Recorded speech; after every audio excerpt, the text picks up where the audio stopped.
This is the Rational Reminder Podcast, a weekly reality check on sensible investing and financial decision-making for Canadians. We are hosted by me, Benjamin Felix, and Cameron Passmore. And off the top, we want to wish everyone a very healthy, prosperous 2021, especially after 2020. So incredible year coming up ahead of us. And wow, we have a very special New Year's guest today.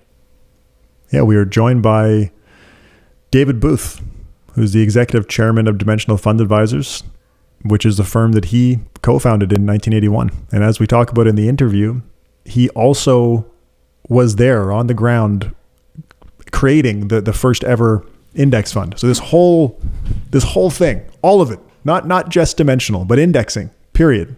That's not to say that it wouldn't have eventually evolved anyway, but David was the guy that went from academia and said, this needs to be real. And the seed that he planted way back when has become iShares. I mean, it's crazy when you follow that path all through time. It's really unbelievable. So he is, I mean, you think about the kind of things that we talk about on this podcast. He's, in a lot of ways, we talk about Fama being the father of modern finance. David Booth is the father of evidence-based investment products. Yes. So, and they specialize in designing and building and managing portfolios to capture these higher expected returns that you and I have talked about so many times. But he is the father bringing that to market. But not just dimensional. This is the part that I find crazy. Everyone associates index funds with John Bogle, but it was David Booth. It was David Booth. Anyways, Dimensional currently manages around $700 billion Canadian. David earned a BA in economics and an MS in business from the University of Kansas, and then went on to earn an MBA at University of Chicago in 1971. And when he was at Chicago, he was a research assistant to now Nobel laureate Eugene Fama. And this is where he also met his co-founder, Rex Sinkfield. And he would go on later to co-found Dimensional Fund Advisors in 1981. So this year is going to be Dimensional's 40th anniversary. Unreal. It's totally unreal. David's also well known as a very generous philanthropist. And in 2008, he made one of the largest ever gifts to an American university, pledging a significant amount to the University of Chicago. So you may have heard of University of Chicago Booth School of Business. He's also a huge basketball fan. And did you know that in 2010, he acquired Dr. James Naismith's original 1891 copy of the 13 Basic Rules of Basketball? Did not know that. That's pretty cool. Yeah, we didn't talk about basketball, unfortunately, but he's made significant donations in addition to that to Kansas University. Anyways, phenomenal interview. The experience he has and the stories he has, and he's just a good, decent, interesting person that I don't know him well, but I've met him a number of times and met him first 18 years ago, and he hasn't changed a bit. Talking to him didn't feel intimidating in any way. It was a very casual feeling chat, which is unbelievable considering who he is and what he's accomplished. And yeah, it's just it felt good talking to him, which is, I'm sure, one of the character traits that has contributed to his success or his life. So I think he's the perfect guest to kick off 2021, and we have lots of other great guests lined up. So with that, here's our conversation with Dimensional's David Booth.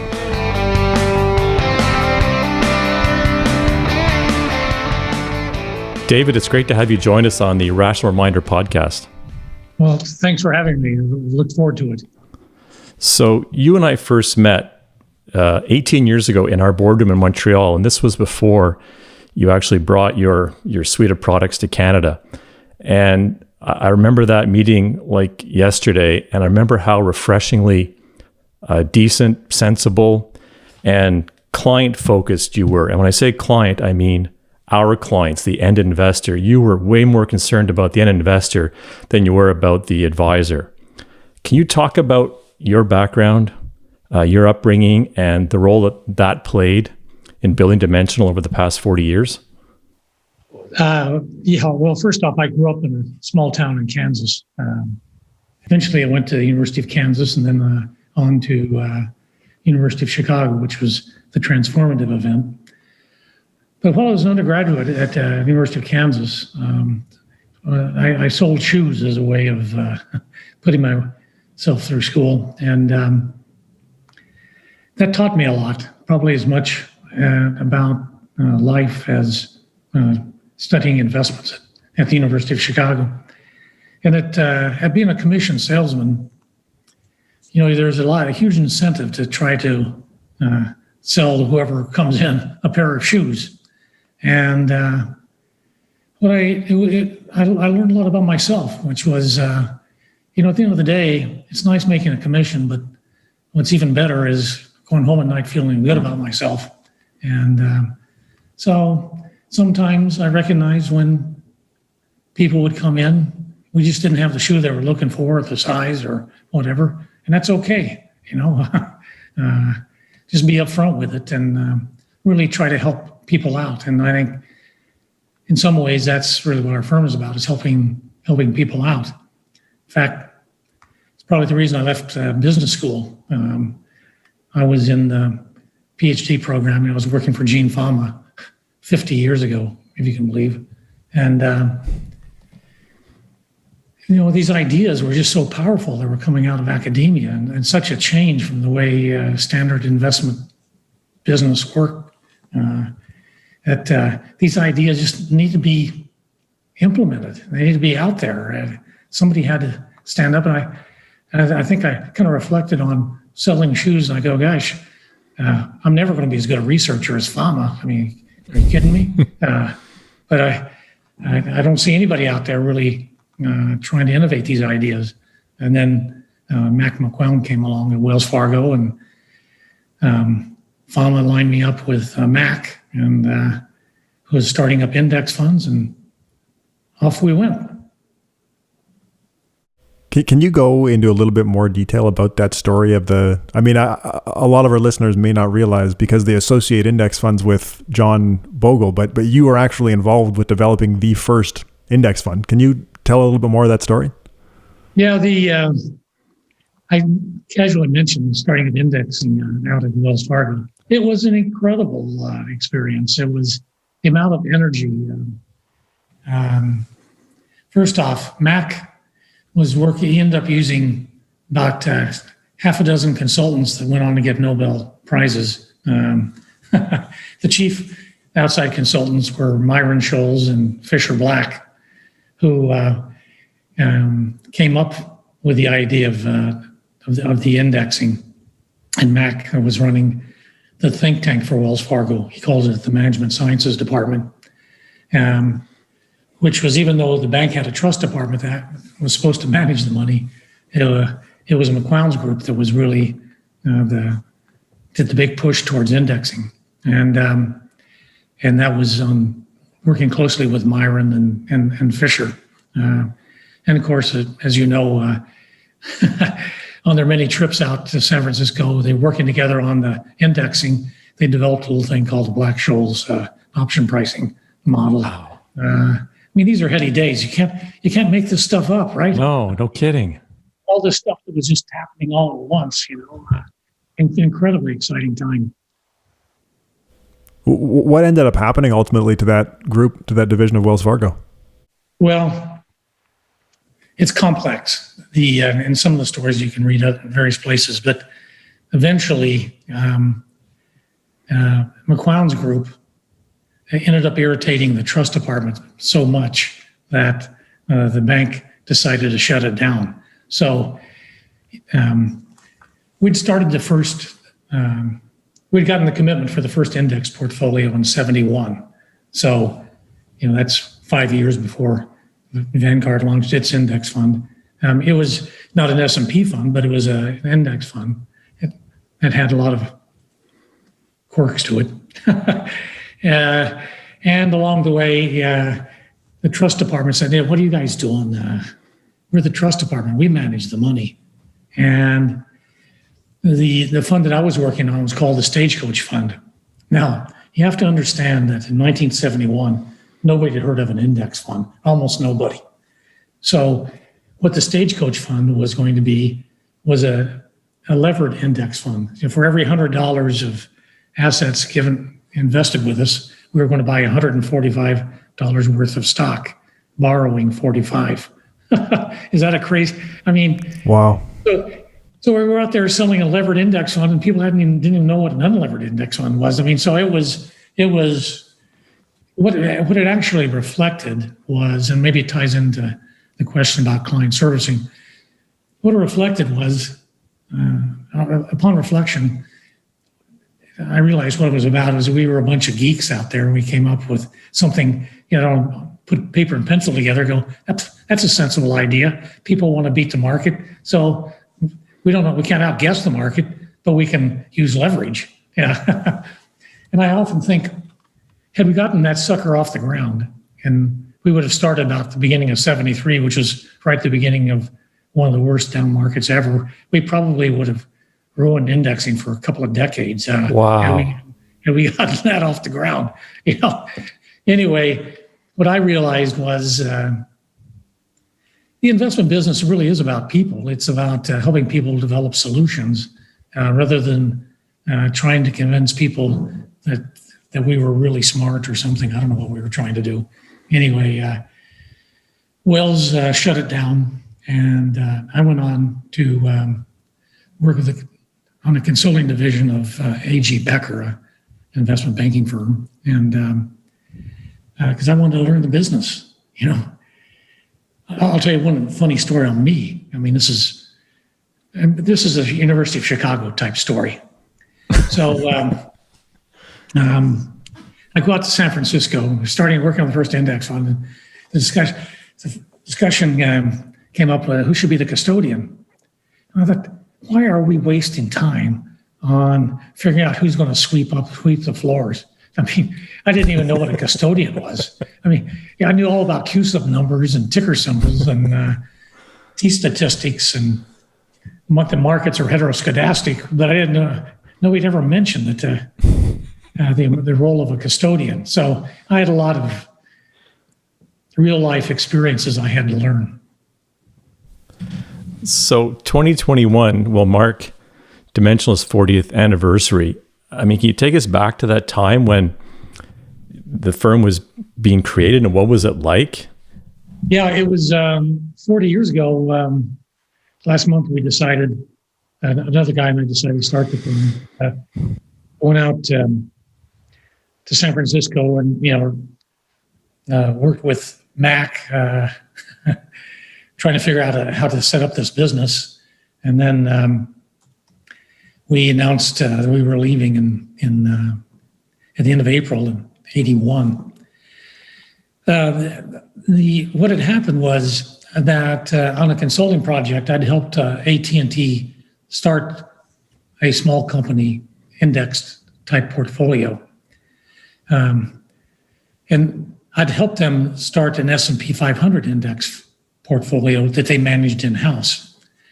And I got to be kind of really part of the staff at AT&T, even though I was a consultant. And I said, I don't know what you guys are thinking about. They had at that time, they were the largest pension fund in the world. This is back, AT&T eventually got broken up into all these separate telephone companies that we see now.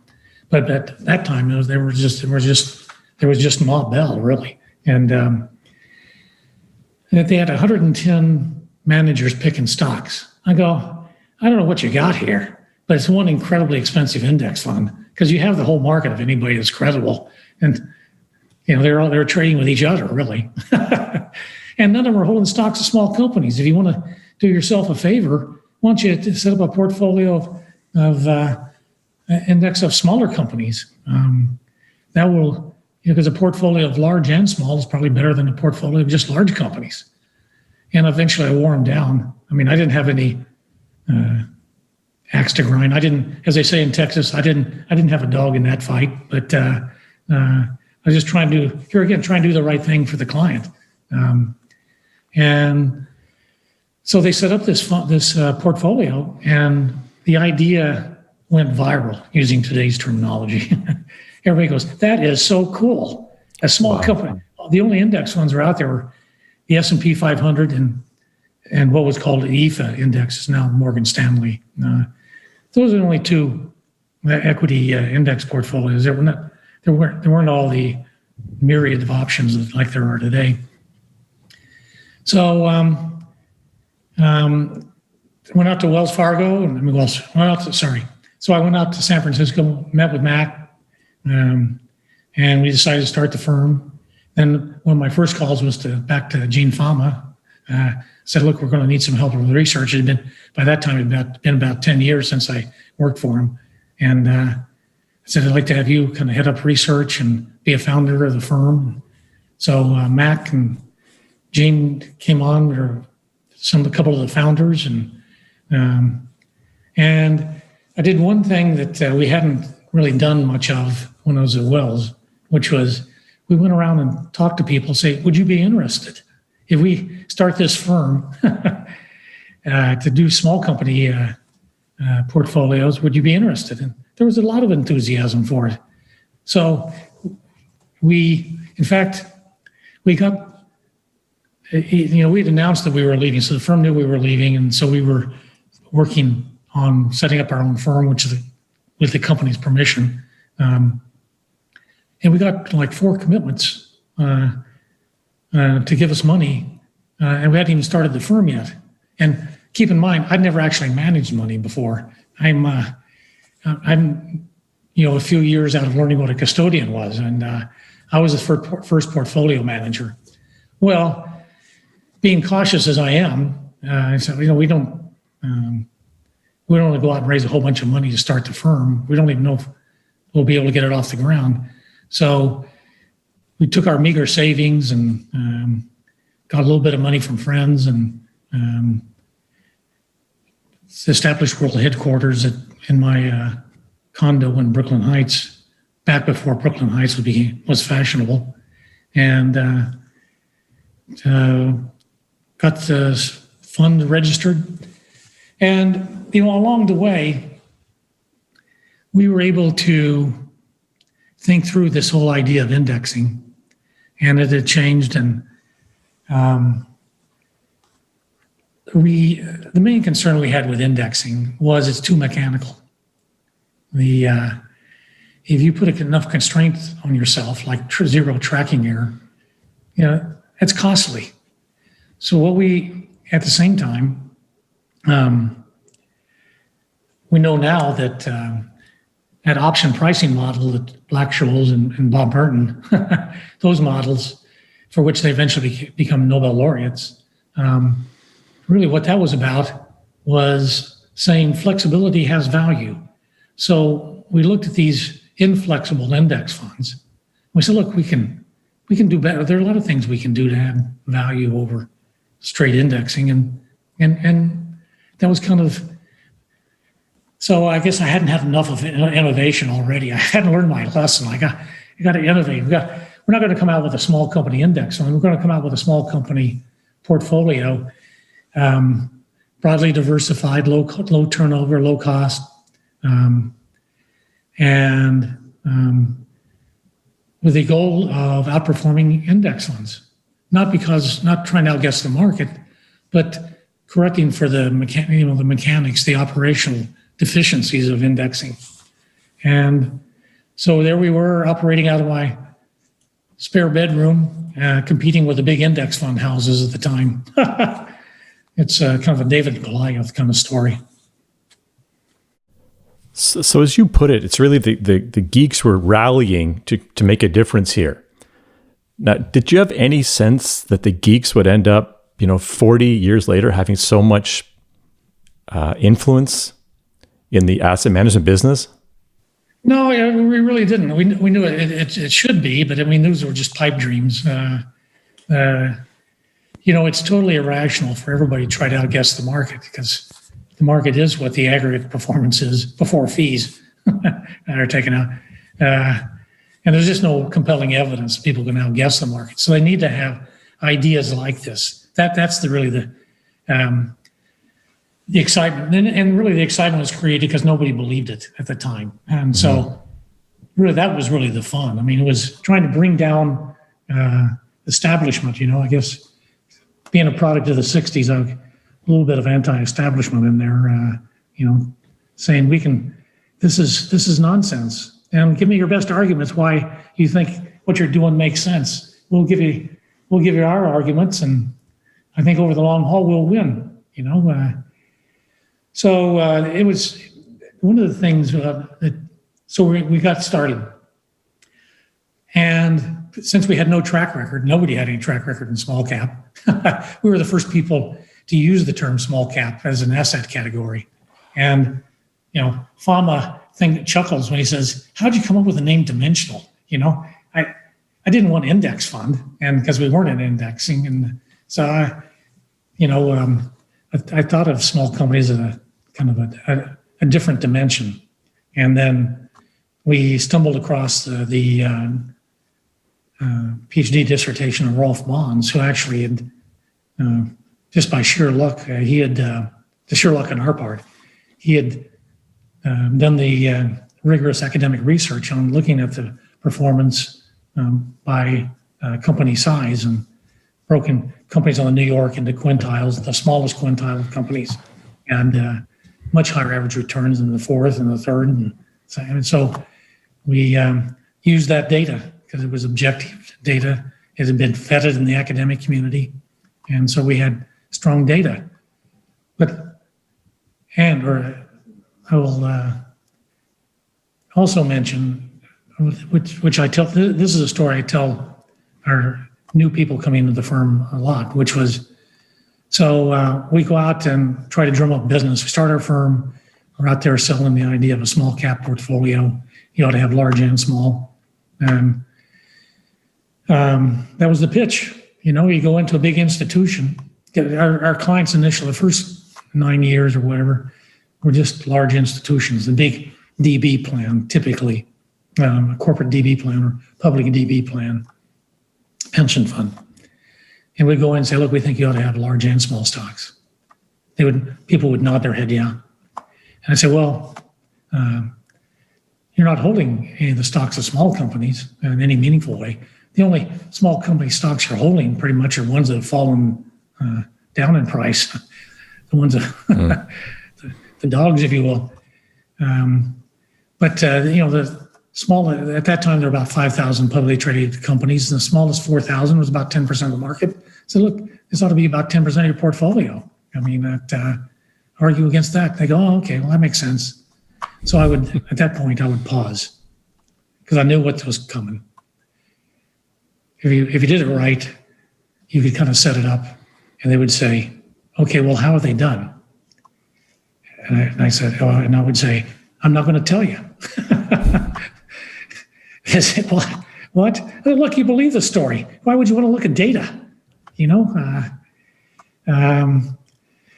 So that's, in some ways, that's really what I learned from all this academic training was, models are important. Research is important, but models don't explain everything, or research doesn't explain everything.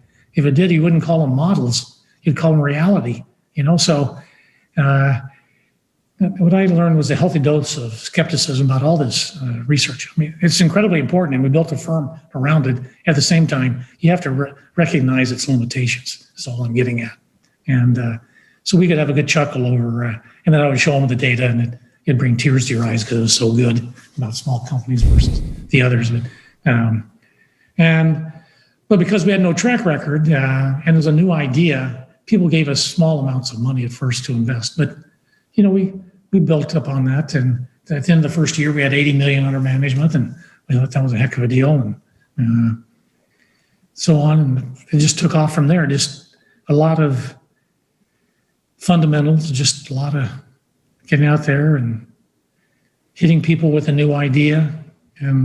But unlike the levered index fund at Wells Fargo, this was a sensible. Everybody realized this was a sensible idea. Mm-hmm. There wasn't really a counter argument other than how do we know you can implement this? So the focus right from the beginning was on implementation. you take any sport, probably, in hockey, all the clubs run the same plays, or same technique, just some of them do it better than others. So execution is really the name of the game. And that's really, if you think of dimensional, it's really kind of where science comes to markets. By markets, I mean, you go out there with this idea of small cap, and I was the first portfolio manager, and I realized, holy cow, I've got this money to invest. You pop up on the screen, you find out a stock is trading $10 to $10 and a nickel or something. And, what are you willing to pay for it? Are you willing to pay 10 and a nickel? That's a 5%, cost, So we were confronted right away with the reality of markets. And here again, going to kind of my geeky upbringing, what we realized was the value of flexibility. The Black-Scholes-Merton idea of optionality.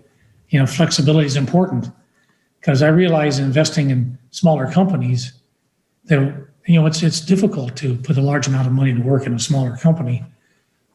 But the poor guy on the other side that's wanting to sell it has even more of a problem than I've got.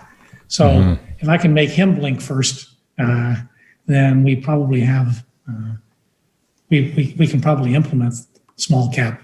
And that's how we started off. And eventually we were able to show people that not only did we not lag the performance of benchmark indices, we actually outperformed them, which was a revelation. And now you go to business school, people teach, the value of flexibility on implementation and why this would work and all of that. But none of that was known back at the time. It's fascinating to think about. Now, you mentioned the performance piece coming up as part of the pitch once people got the concept of the diversification argument, which just made the whole thing sound better. But then after Dimensional actually launched, small caps went on to trail the market for the next decade or so. What were the conversations with clients like when the funds were live and underperforming the market?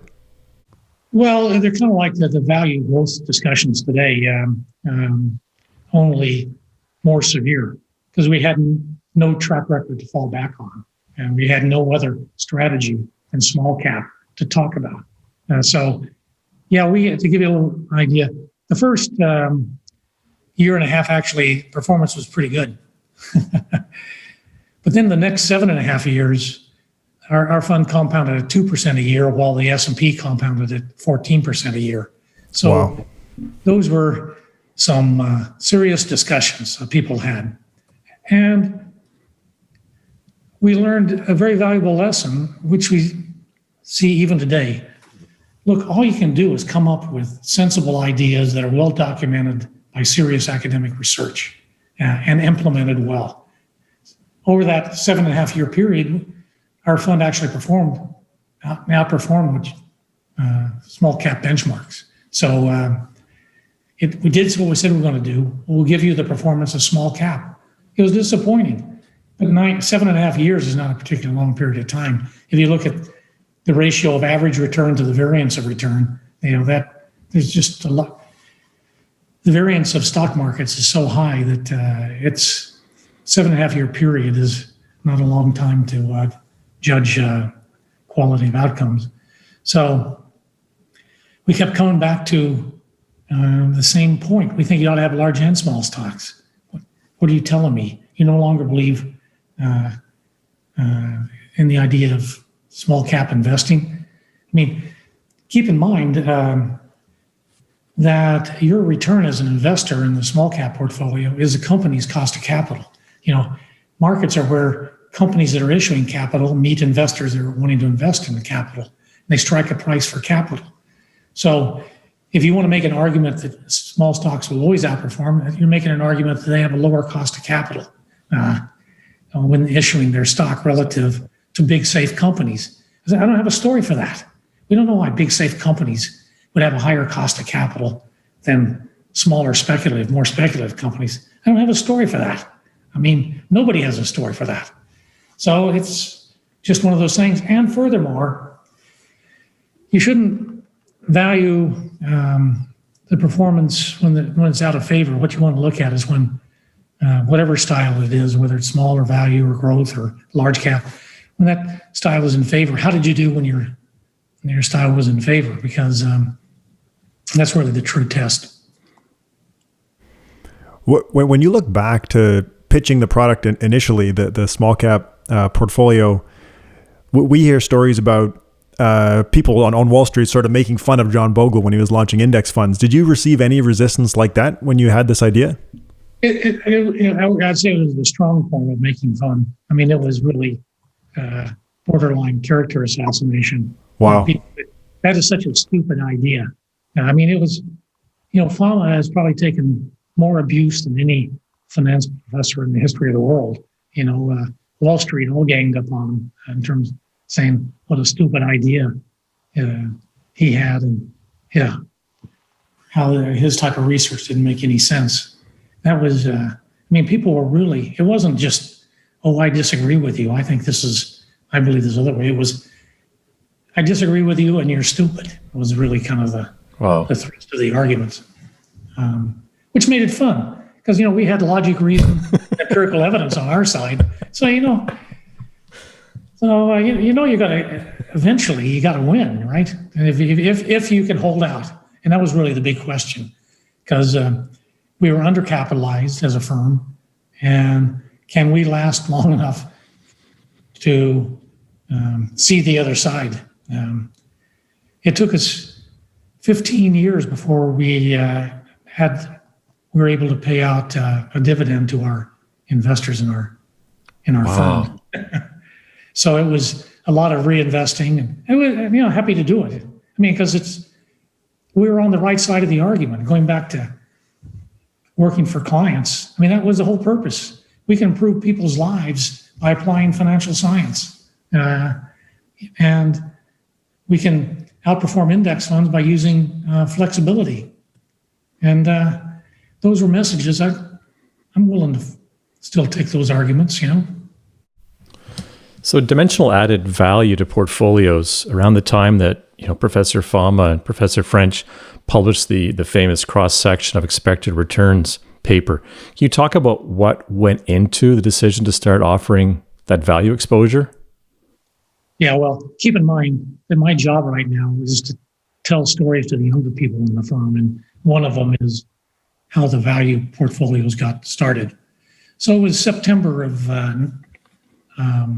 91, and Fama sent me a draft of his paper that he and Ken did, which turned out to be a classic, the cross-section of expected returns, which got published in August of 92. So this is September of 91. Wow. It's a draft of the paper.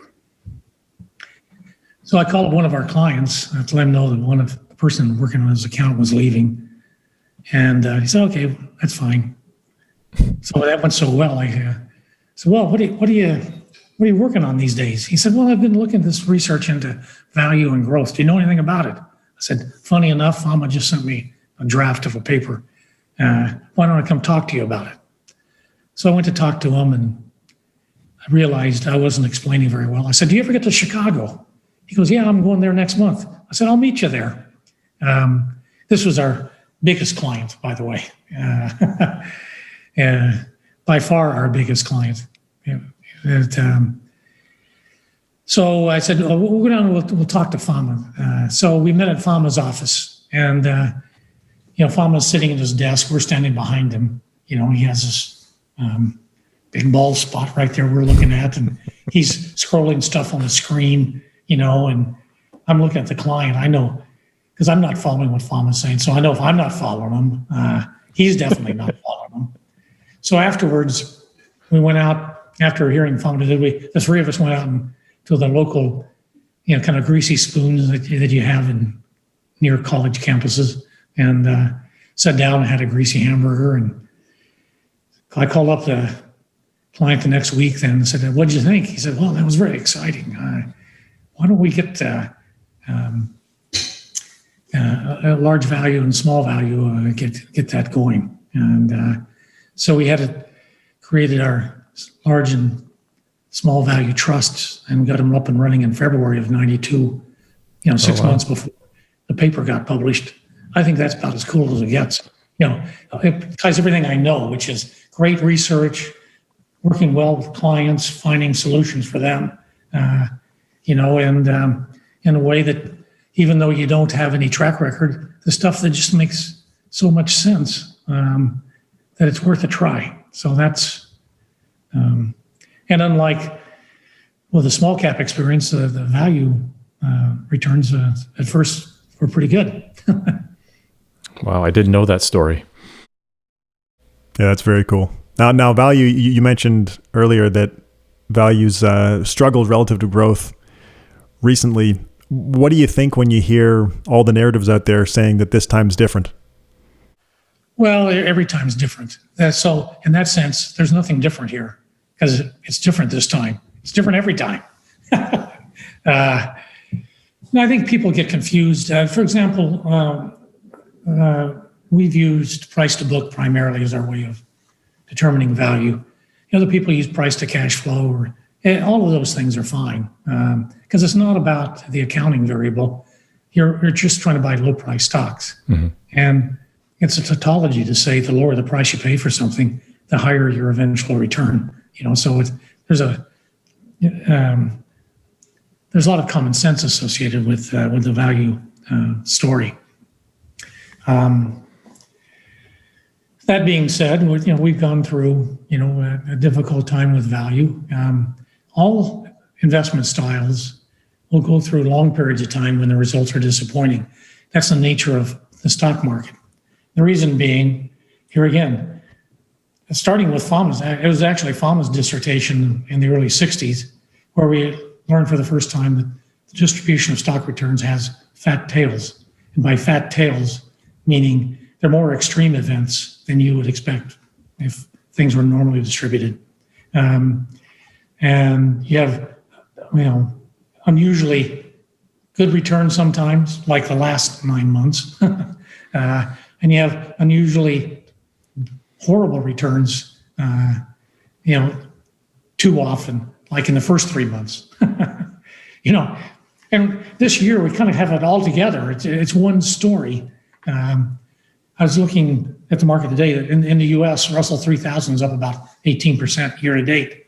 So if one of your clients had gotten too much to drink on New Year's Eve and went to sleep for 9 months or for 11 months and woke up and you said, he asked, how's the market doing? He said, it's up 18%. He probably would have said, hey, that's pretty cool. A good market. And they say, yeah, well, we got that 18% by being down 30 and up 70. People go, but that's markets. That's what, See, my view of markets is people think too much about the psychology of markets. They think markets are irrational or something. We have more of a rational view of markets. That what the market, we don't know what the expected return is on the market. We never do.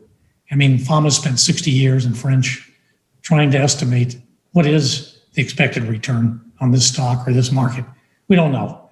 But over long periods of time, the market's done about 10% a year. Around the world, most markets in that ballpark. It doesn't make any difference. If you think it should be 8 or 6, for purposes here, it doesn't make any difference. Return differences are clearly important, but the concept of expected returns, pick any number you want. Because what you observe is every year, it's rare that stocks have a 6% return or 8% return or 10%. It almost never happens. So, and the difference between, yet over a long period of time, 10% seems to be the number. I could have saved Fama a lot of work. Expected returns 10%. Gee, but no, he has to do all this fancy research. And it can vary over time. That's what complicates it all. But every year, the difference between what happens in the market and 10%, you can think of that as being unexpected returns. And so every year, what we talk about are the unexpected returns. Take, for example, growth and value. This morning, Tesla announced it's making its third equity offering this year. Now, I don't think it's a coincidence that Tesla's up to 600% this year. companies do not issue stock so investors can have a 600% rate of return, or they don't issue stock so that the FANG stocks have done about 30% a year the last 10 years. They don't issue stock at such low prices to be good guys and let investors have a 30% rate of return year for over 10 years. So those are unexpected returns. Your expected return is really the discount rate attached to future earnings. The stock price reflects all the future earnings of the company discounted back to present value. And that discount rate is your expected return. And it's on the order of 10%. Now, going forward, what do I think the discount rate is in Tesla? Of course, we don't know, but it seems to me like 10% is a pretty good guess. I guess that for all large company stocks. I guess 12% for small company stocks. So a question about value. So we just went through one of the worst 3-year periods for value relative to growth stocks. Is there anything that Dimensional has learned going through this most recent period? Well, yeah, I think what you want to do is every year, regardless, but particularly when you have extreme outcomes, the negative side of that fat tail, you want to reevaluate everything you've done. And Fama and French earlier in the year redid their work on value, and they didn't find any compelling evidence to change. And I think part of it is a 3-year period is just too short a period to conclude anything. We have about 90 years of data in the U.S., 95 years of data in the U.S. It's hard to throw out all that previous work based on the last 3 years were disappointing. But you have to also ask yourself, is it sensible that low price stocks have higher average returns than high price stocks? I think it is. Mm-hmm. That's not a proof statement, but it's supported by the evidence. But mainly you're just looking at, and in some ways you're really not looking at value doing poorly. It's that growth has been doing so well. In fact, I looked at our core funds and looking at their performance versus the market, and it's pretty close this year. We have some of our core funds actually done better than the market. So it's how you assemble all this stuff together. But anyway, we're very comfortable with the approach. We've done everything we think you can do, which is you want to test ideas out, back test them through all kinds of time periods. Vet that research in the academic community. So pull it apart to make sure you're not data mining. And at the end of the day, you got to come up with what you believe. And it is that's what we believe. And there's not enough evidence yet to overturn that. We're always looking at it. It's not any fun to come with disappointing returns. All I can tell you is the amount that values underperforming growth isn't nearly as nasty as the small cap underperforming large are in that, in the 1980s. That was really tough. So, and what we're finding with our clients is that, the clients have been with us 10 or 15 years, they've been through this, something like that, although nothing this bad, but this, or this extreme. It's not this bad, it's just extreme. But the clients have been with us. So this is the first time that they've been through a nasty period. It's a little tougher challenge, just like it was in 1990, talking about small cap performance. We lost some clients in the 80s due to performance. It wasn't all, it wasn't a lot of fun, but the people that stayed with it got amply rewarded. And I think that's the way to think about it. 5 years from now or 10 years from now, when you want to, as you look back on returns, and do you want to say, look, oh yeah, we had a nasty 3-year period for value, so we got out.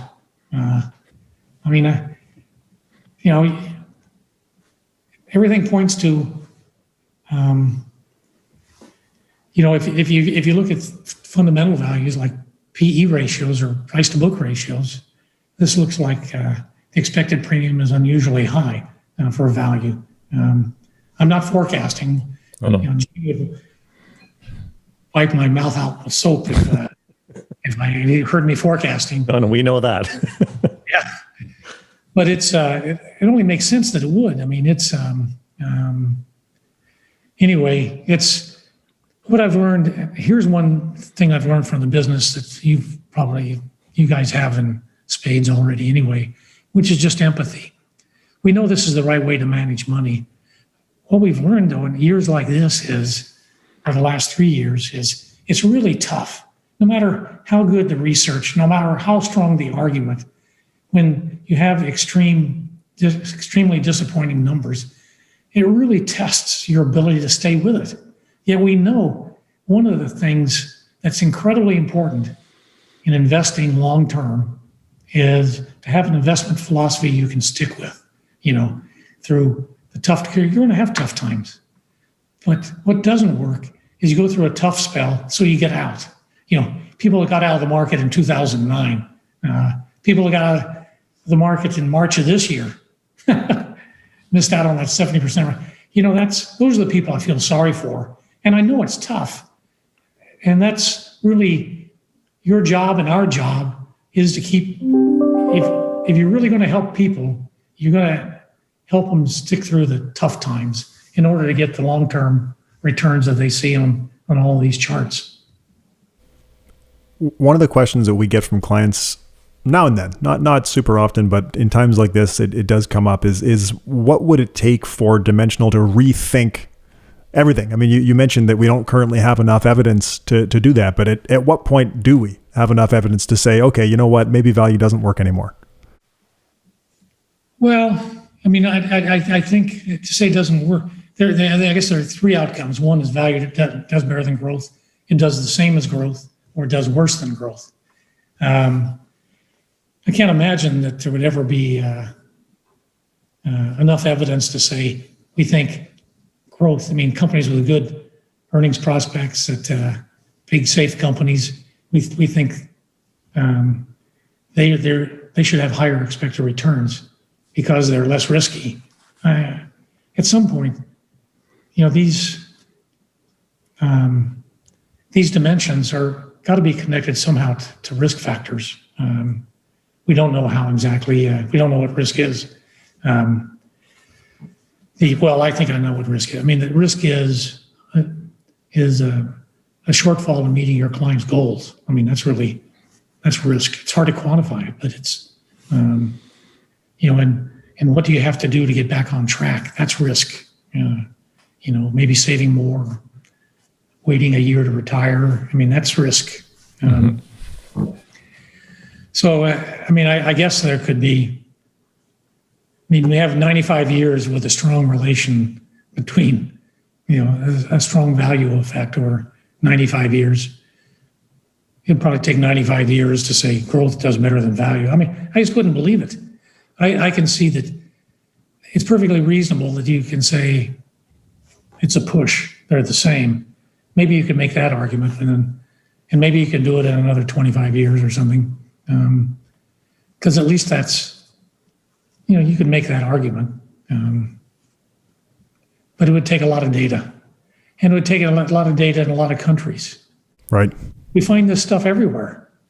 That's one of the first things, Fisher Black, who was still alive when Thalman French came out with their original research. And he said, how do you know this is not data mining? So, that's always the concern, particularly now, in my view. In the U.S., there's one academic research database everybody uses, the CRISP database.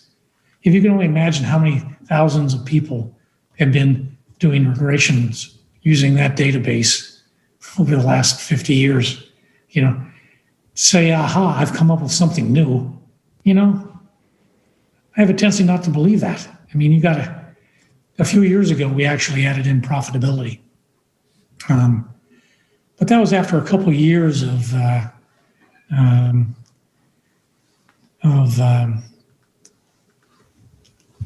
research that had been going around on profitability. And then we replicated it. And, there's a reasons to think that it's sensible. So after doing our homework for a couple of years, we invited Novi Marks in, who was the first person to come up with it. Fallman French said, this guy, Novi Marks, really has, he's defending his data. You observe, one of the things that wears me out is clients will show us some research from somebody that says, here's a new model for picking stocks. Vet it out in the academic community for a while. Everything we do is in the public domain. That is so important. And people lose sight of that. So by the time we got around to doing the profitability, we felt very comfortable that we understood it, why it's there. It should be there. It has been there. And it's actually worked with us. So not everything even though value hasn't worked, the profitability part has worked. I mean, these premia don't move in the same direction. But that's what it takes to come up with something new and different. And, the thing about empirical work is let's look at the data. But you'd have to have more than data. You'd have to have a sensible story. Here's why. Mm-hmm. And it could happen just like, maybe, I don't know, but it would be a pretty extreme outcome. And we don't have to worry about it the next few years anyway. Right. And by the way, let me address the structural thing a different way, which is, here again, it ties in. It's not like it's book value or it's cash flow. All those things are important. They're important in determining the level that a stock price is selling at. They're not important. Particularly earnings growth is important to help determine what the price should be. Earnings growth is not that important in terms of your expected stock return. What determines your expected stock return? Well, it's got to be related largely to uncertainty. And that's what investing is about, and really ties in the theme here. Investing is complex. It's complex because of the uncertainty. There's a good side to uncertainty, which is if there were no uncertainty, then there wouldn't be a risk premium because there wouldn't be any risk. That's right. So it's about learning to deal with uncertainty, making sure you don't take more than you can handle, and then monitoring outcomes to make sure you stay on track. This discount rate that we've talked about in terms of the discounts future cash flows or earnings back to the present value, that discount rate has to be largely related to uncertainty, which has nothing to do with digitization or manufacturing or healthcare it's the uncertainty about all these earning streams is what really determines largely your discount rate, and that will never change. So in that sense, it's not different this time. The market always looks different, but you're getting paid for taking uncertainty, and I don't see that ever changing. Right. We were talking about this with someone in our online community that we have for the podcast, and I think I said something like this time is different in terms of the companies. They're different businesses, but that doesn't mean asset pricing is different. Yeah, right. It's still largely about risk and return. We don't know here again exactly what risk is. Right. That's why at the end of the day, let me come back to this notion. So we start with uncertainty and learning to deal with uncertainty. How do we choose to deal with uncertainty? Well, we go to science. We look at academic research. We look at models, theories, which theories are basically models, and look at what we have, and we try to figure out what are the insights we can gain from all of that can help us in developing investment solutions for clients. That's what it's about. Now that only takes you so far, because modeling and research only takes you so far, because then you got to go out to the real world and implement, and that's where flexibility comes in. You can't be dogmatic about things. You can't be too overly mechanical. You can't just blindly go into the market and throw out market orders. It's more complicated than that. So you need some flexibility at that point. So it's uncertainty to science to flexibility, and then the final step is empathy. Realizing after you've done all of that, it's very difficult for people to stay with things when results are disappointing, and results will be disappointing. About once a generation, the market will lose about 50% of value. It happened in 73, 74 to me, and when I was working, and 2008, 2009 in the U.S. I hate to don't just use U.S. numbers, but anyway, you're going to have those kinds of outcomes. So if you, in March of this year, if you say, look, the pain of value is so much, I can't stand it, I need to get out, then you shouldn't have been so much in value. We think you ought to have value and growth. We don't say you should only invest in value. We think you ought to have value and growth. We have the FANG stocks in our core funds. We hold them in our various portfolios. But we overweight, but we hold value in small companies in greater proportion than they represent in the market. That's what we believe. We believe and we think there's good reasons to believe that.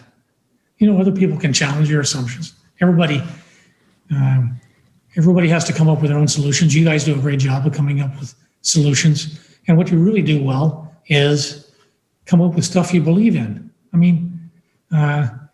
You guys do a great job, and I'm not trying to be overly complimentary here, but you deserve credit. We see advisors too often when their clients come in overly excited about something or other, shift around based on, rather than telling clients, here's what we believe is the best solution. Because I think people internally have kind of a BS counter, ticker. And even though whatever it is you're saying, people intuitively realize when you're straying away from what you believe. Mm-hmm. And that's, in some ways, is the most difficult thing to get across to young people coming into the firm, new people. They've grown up hearing how bad people on Wall Street are and investment business and yada, yada. They think they're going to have to lie to people or kind of cut corners or do something differently in order to succeed.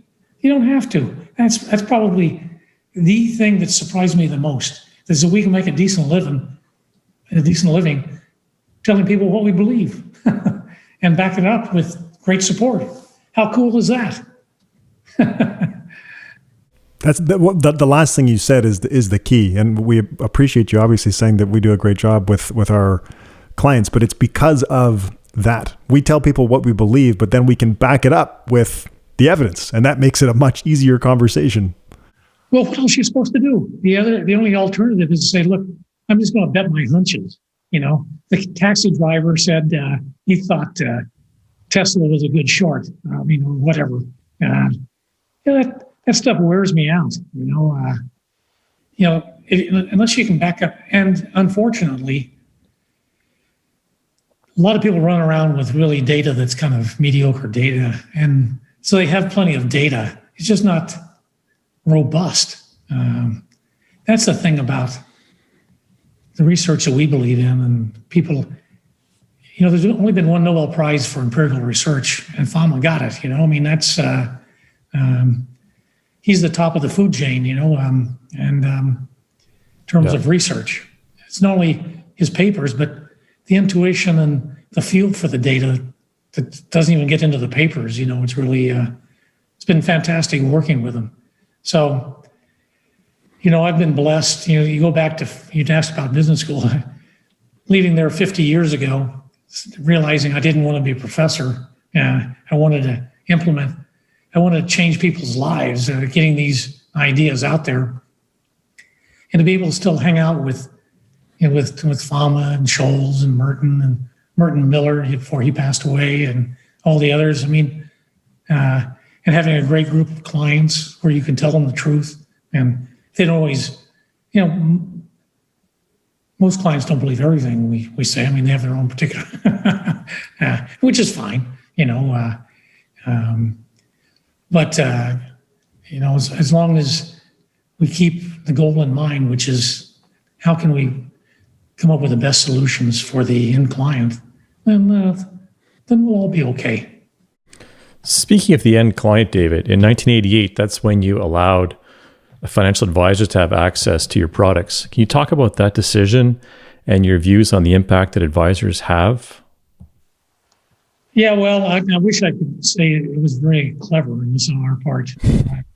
What it was is this guy, Dan Wheeler, he was a financial advisor in Sacramento.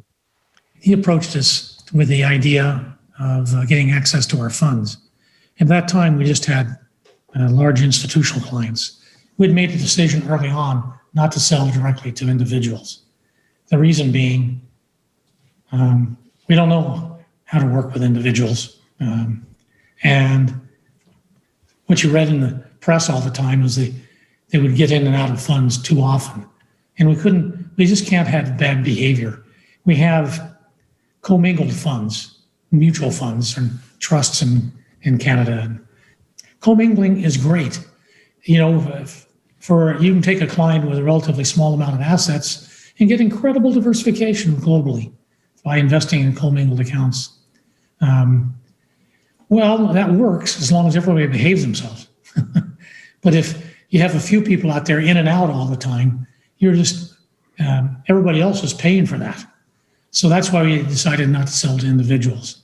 So in comes Dan Wheeler, financial advisor in Sacramento, says, I'd like to have access to your funds. We go, we don't know.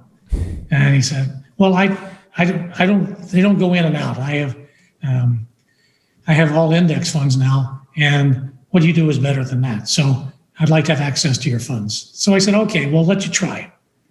But if we catch you doing a lot of trading, we're going to shut you off. I said, okay. So we went, he did this for a year, and he comes back at the end of the year and he goes, well, I think there's a business in this. I've talked to a number of advisors. They would love to have access to these funds because they're institutionally priced. You're getting institutional quality at an institutional pricing for individuals. That's pretty cool.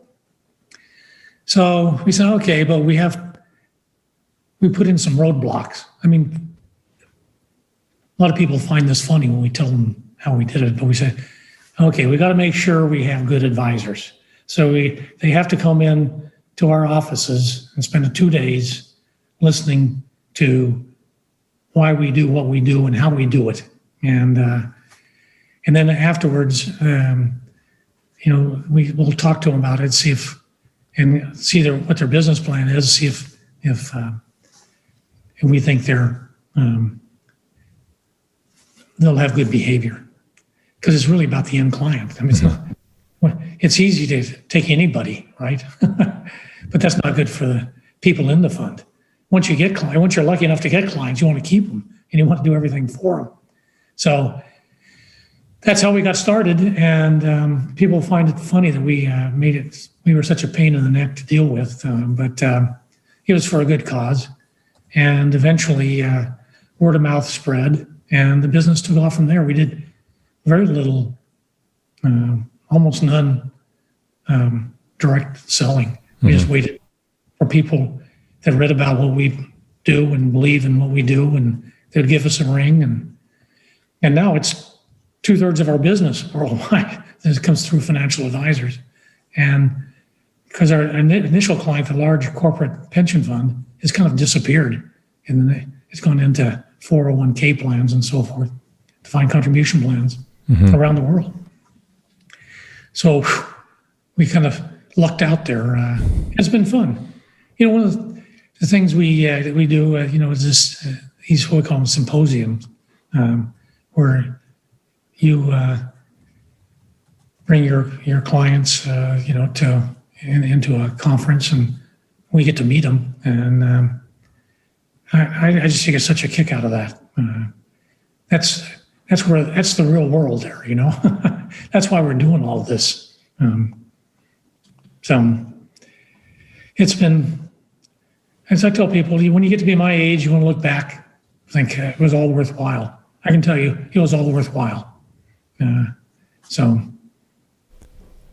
David, you mentioned the commingled funds and that being a big part of how Dimensional went about distributing to financial advisors, wanting to make sure that they were good advisors that were going to keep their clients invested to make managing the funds easy to do cost effectively. But recently, Dimensional has made some pretty big waves in the financial services industry. I've seen tons of headlines about it by launching ETFs. So converting some existing mutual funds to ETFs and also launching some brand new ETFs. What went into that decision to enter the ETF space after sticking with mutual funds and mutual funds being such a big part of the story for so many years?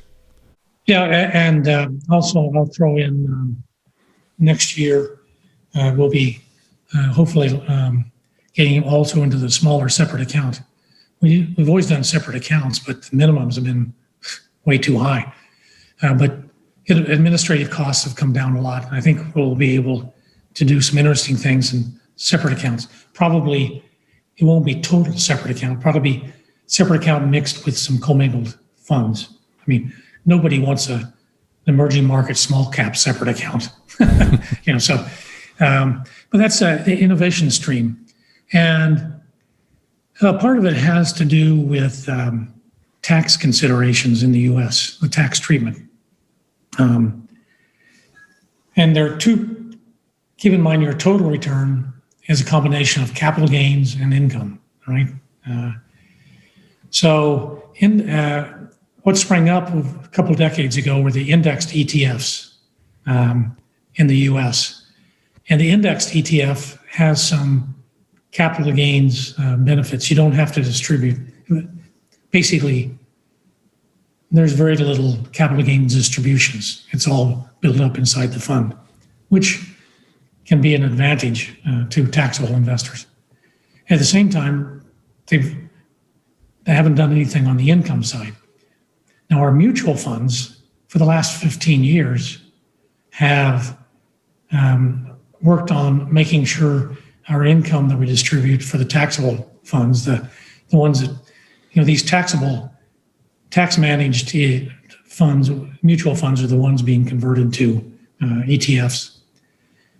There, you want to make sure all the income that's being distributed is qualified income. And I won't bore you with all the details, but for example, the income from investing in REITs in the US is not qualified income, it's non-qualified income. So if you have an indexed ETF and it has REITs in it, which some of them do, then you're going to be distributing out, non-qualified income, which we've been able to avoid. So the SEC in the last year or so has developed two rules which enable us to do both in an ETF format.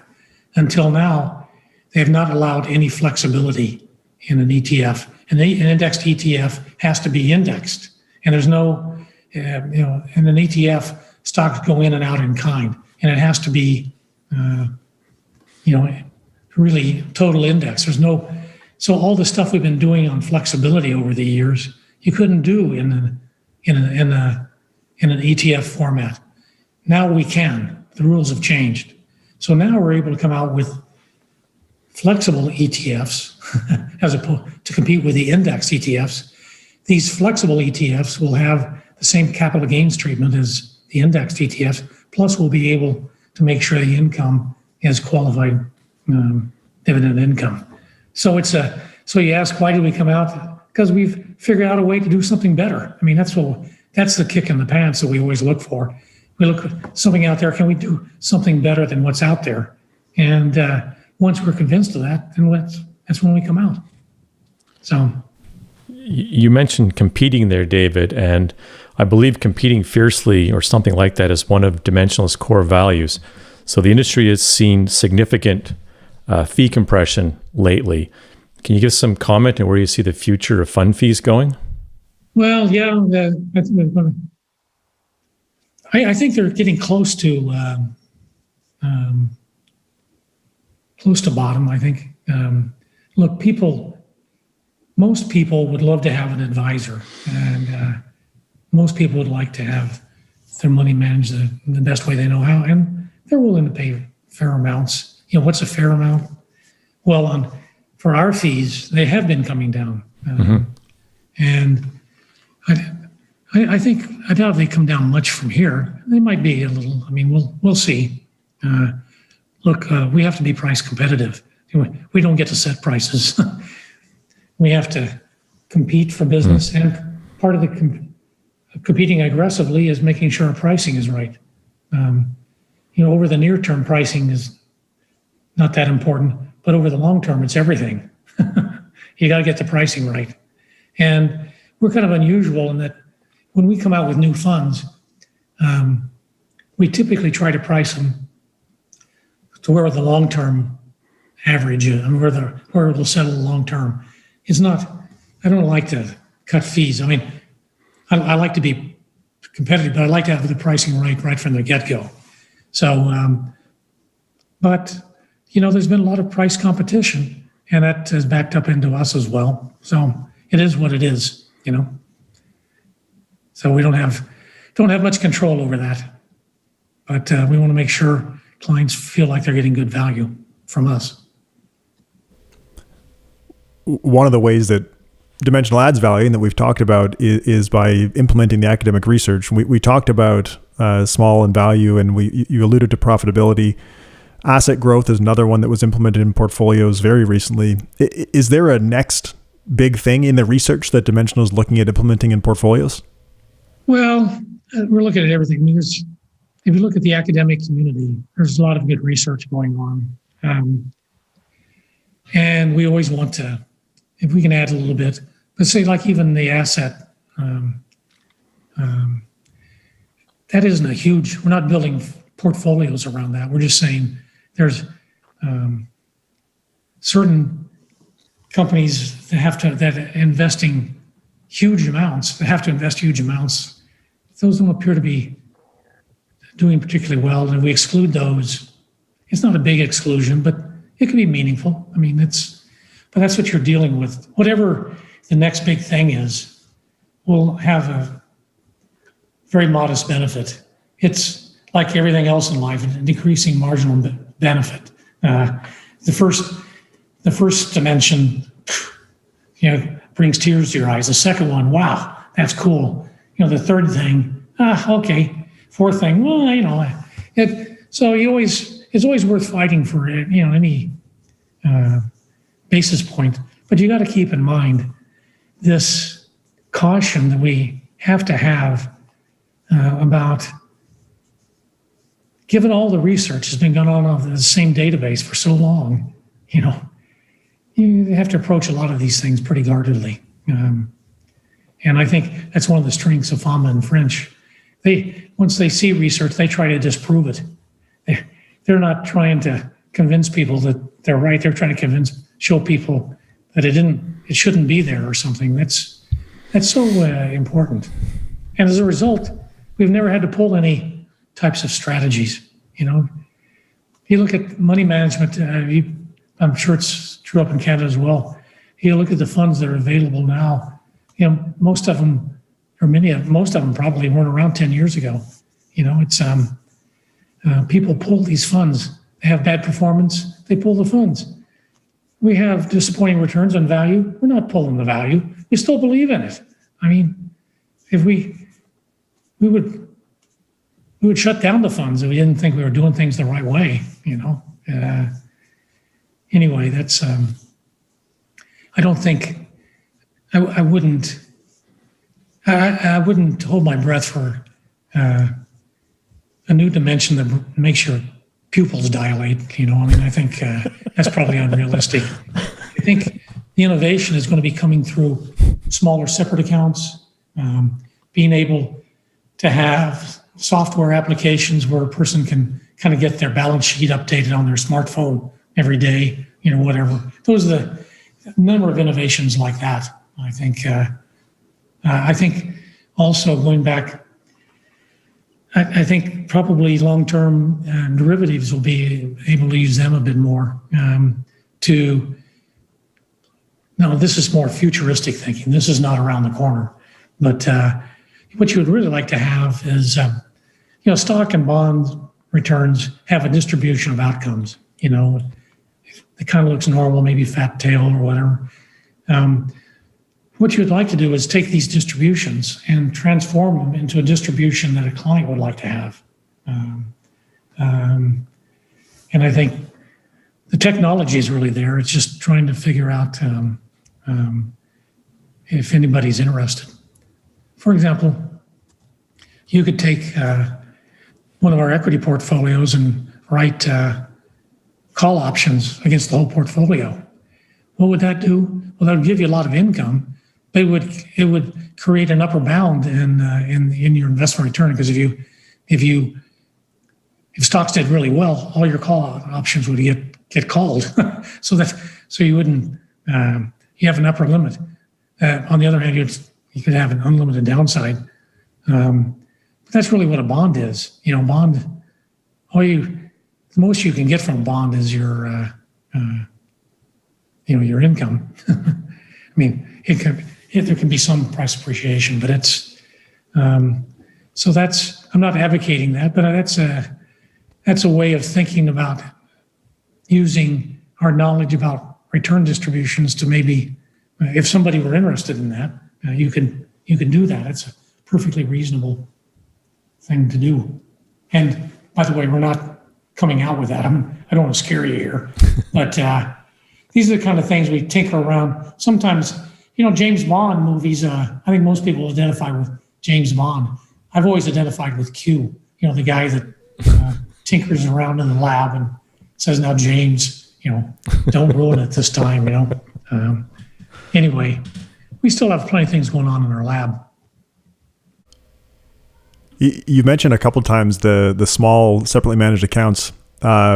Is that kind of like the direct indexing idea that people have been talking about? And the advantage is there are several advantages. But you have to be very careful. The costs can explode. Custody administrative costs. You really have to have a sharp pencil, and you can't have a lot of flexibility. But administrative costs are coming down because computing costs are coming down. So you just have to look at that trade-off. And we're looking at it. And if any of your clients are interested, we'd be happy to chat about it up there. It's getting close for a lot of people. But here again, I think you'd think of, say, a Canadian large cap separately managed account with emerging markets, commingled funds, and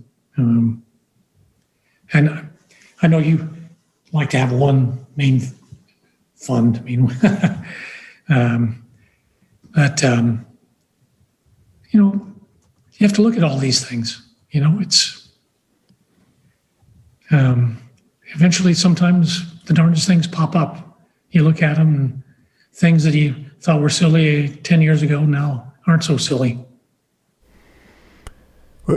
We've heard a lot about the direct indexing and this idea that building these super customized portfolios, which arguably adds more complexity, is going to be the future of asset management. And like you mentioned, we've been very happy with having single portfolios. We have one portfolio for all of our different asset allocations.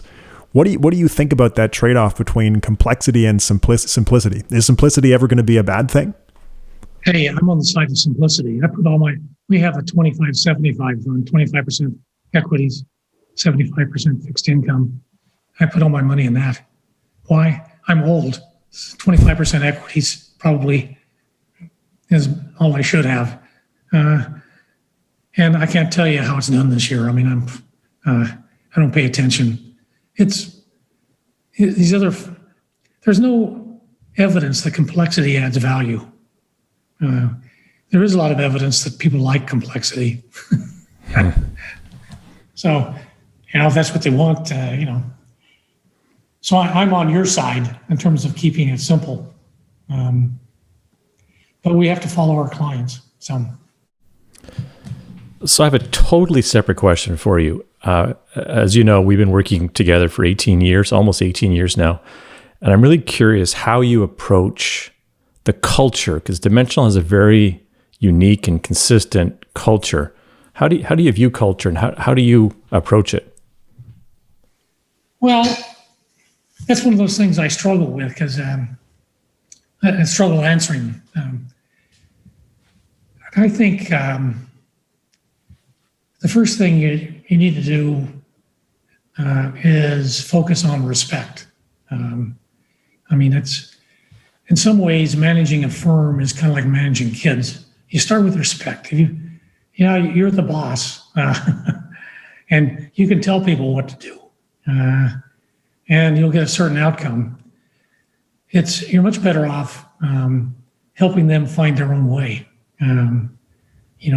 Have boundaries. You got to have sensible policies, but I kind of always try to figure out if somebody's coming in with a new idea or a different way of doing things.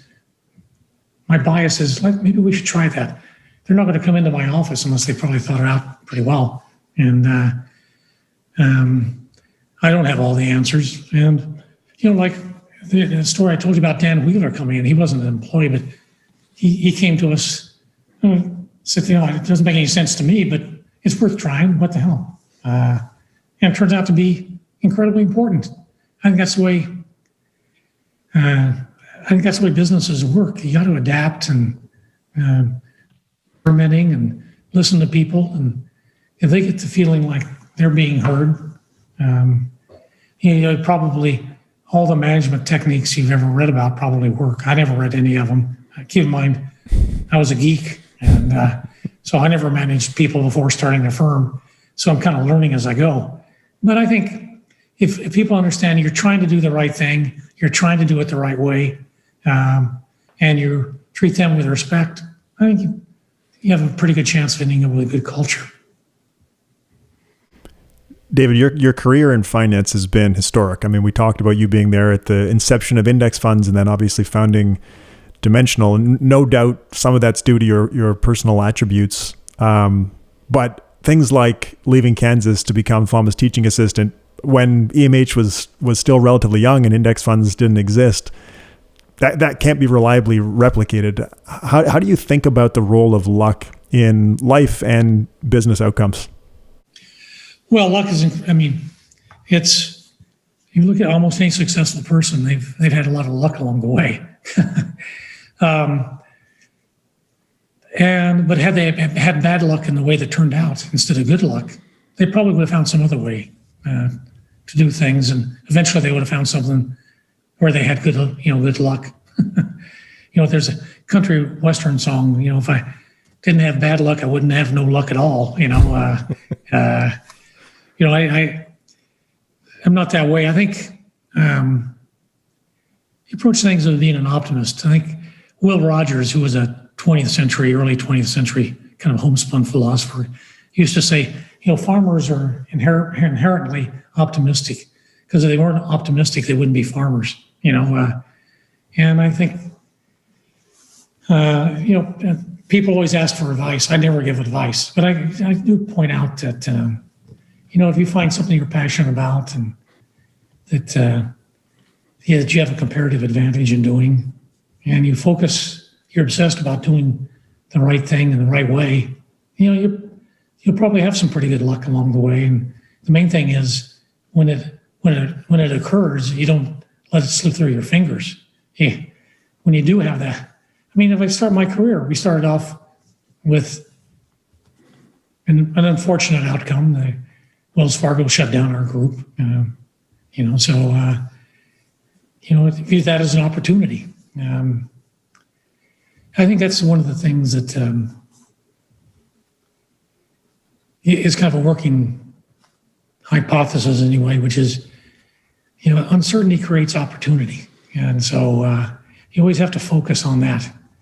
And that opportunity doesn't always work out well. That's why they call it an uncertainty. But if you do things the right way, you have a good chance of having a string of good luck. So we always end with a very simple question, which is, how do you define success in your life, David? Well, I mean, I've had the opportunity to think about that, revise it many times or whatever. I think it's success is when you get to be my age, you look back and you take pride, maybe too much pride. I don't know, maybe it's false pride, or pride's one of the deadly sins. But I feel really good about what's happened to me, and I think I had some positive impact on that, and I've been able to hang around extraordinary people. I've been involved with my whole career, all these great academics and great clients, and so being able to hang around good people and accomplish something and look back, and even you can see we really improved people's lives. Versus now, we didn't do all of it. I mean, I'll include the index fund people in with us as well, and all this movement towards better diversification, risk controls, and lower fees. That's really helped people out. Yep. So you can feel good about that, and that was kind of why I left school to begin with, is try to help people out, and that's so we don't like to talk about ourselves, but I think it's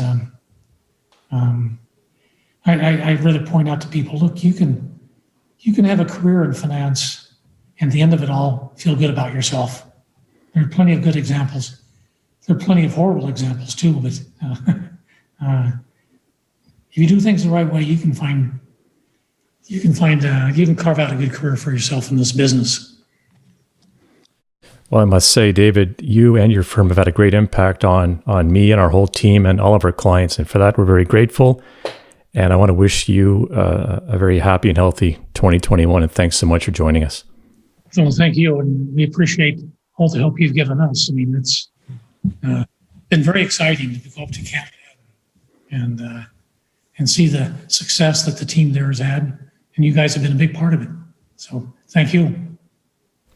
Yeah, I got to echo what Cameron said, David. I am working with PWL, working with Cameron at PWL because of Dimensional. I found Dimensional's research just online when I entered the industry, and reached out to somebody in the Vancouver office at the time and told them that I was selling mutual funds and wanted to use the Dimensional products, and they shut me down pretty hard at the time.